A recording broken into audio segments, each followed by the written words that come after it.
是烦恼会发生意外，来看到这间厝卖书伫咧坎卡边，这款的厝敢也阁会大。台中石冈啊万盛街，道民众利用空中翕相机翕到山峦啊有一间厝，这个土骹拢已经乌空搭一空，画面看起来真恐怖。其实这个时阵伫咧921大地震的时，就捌发生过规个崩山的情形，事后拢无人来处理。20年来，这个土石一直走去，便若是上大雨，这款崩山的情形就搁较食力。厝主早就已经唔敢住，赶紧搬走。啊，那附近的百姓，逐工都因为安尼烦恼甲袂食袂困。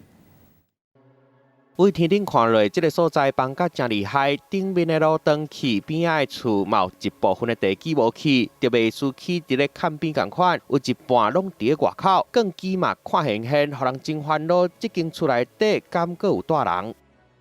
当然我嘛唔敢住，路径方式你人车人车都无得落呀。遮尔危险的所在，厝主根本就唔敢住，早就搬走啊！这是台中石冈万盛街，当地里长讲，因为遮的地势较悬，921大地震了后，就已经放弃啊。20年来拢是安尼。啊，就这20年来有哦，一直早有哦，土石流紧流失有哦。真无简单，伫108年，政府编500万的预算要整治附近的溪仔，毋过因为迄年7月、8月上大雨，整治的所在风冲海去，加上今年5月20号中部落大雨，互情形愈来愈食力。因这个放落就是阮隔壁就完啦。为内底行阁有过钱园，农民根本就无法度入去种植，实在真无奈。就跟区公所讲，勘查了后已经报起哩，互水利局评估啊，未来会有人来处理。毋过放弃的面积愈来愈大，嘛互住伫附近的民众拢食袂落，嘛困袂去，就惊发生什么意外，厝会撞无去。记者综合报道。